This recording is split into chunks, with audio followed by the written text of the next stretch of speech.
This is a example with no lines, beige background. And we got 3x minus 1 equals 5. Take the negative 1 over to the right side, becomes a positive 1. Add numbers in a step, 5 plus 1, 6. Then divide both sides by 3. And we get x is equal to 2. And let me go ahead and write the code to figure 5 factorial. And this is just pseudocode. This isn't any specific programming language. To begin with, we'll have a variable, and we'll initialize it to 1. And then I want to have a for loop. And I'll start the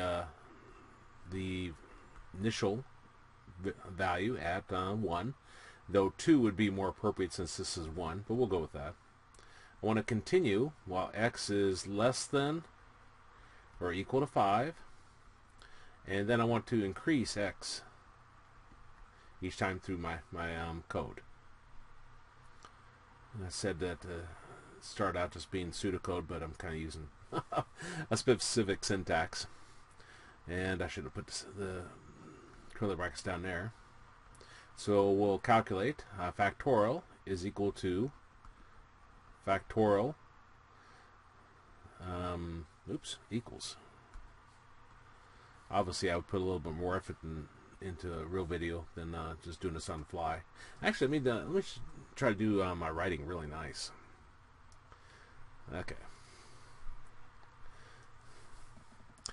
so we're going to figure 5 factorial.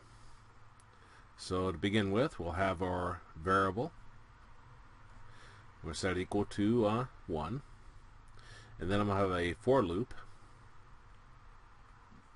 And we'll start out a variable called x. And we'll start it equal to 1, though you could start it at 2. And then we're going to continue while x is less than or equal to 5. And then we'll do x plus plus. And within this for loop then, I'm going to say fact is equal to fact times x. And then my closing bracket, and then I'll do some kind of print, right line here at the end. So we'll do a print, and then I'll just print the factorial. Okay, well, initially we got this variable,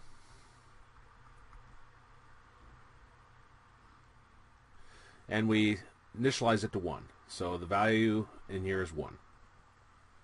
Okay, so we go through our for loop, and this variable x only exists during the duration of this for loop. After you get done with the for loop down here, then x is no longer available.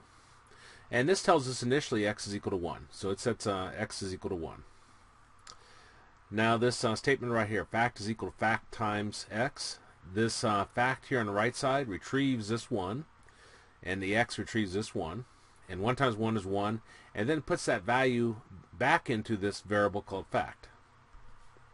So it comes up here and replaces that with 1. It was already 1, right? So that's why I say that we could have started this at 2. And then it hits the end of the for loop and comes back up here. This x plus plus increments x by 1, so x is now 2. So that's going to now be 2. And this right here retrieves the value of fact, which is 1. This retrieves the value of x, which is 2, and multiplies them. 1 times 2 gives you 2, and then puts that back into the variable fact. So this is now 2. Okay, and then comes down here and then goes back up here. And increases this by 1, so x is now 3.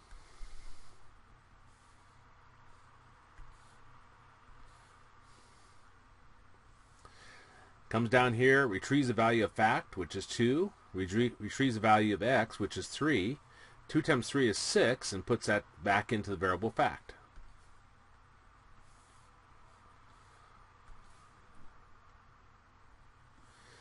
And then we're done with that for loop, so it comes back up here and increments x by 1 again. And it's doing this check each time to see if x is still less than or equal to 5. But we're increasing x by 1. So x is now going to be 4. And so it comes down here, retrieves the value of fact, which is now 6. Retrieves the value of x, which is now 4. 6 times 4 is 24. And puts the value back into fact.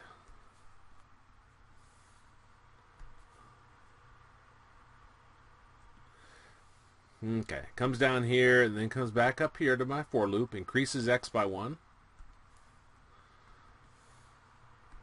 So x is now 5, which is still less than or equal to 5, so we're still okay. Comes down here, retrieves fact, which is 24, retrieves x, which is 5, and multiplies them together. So 24 times 5, 120. And puts that value into fact.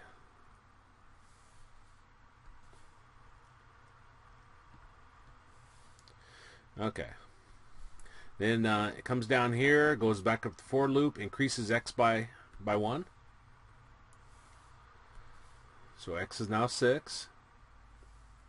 And checks if x is less than or equal to 5. It's not, it's 6. So kicks out of this for loop, comes down here to the print statement. The print statement prints the value of fact, which is 120.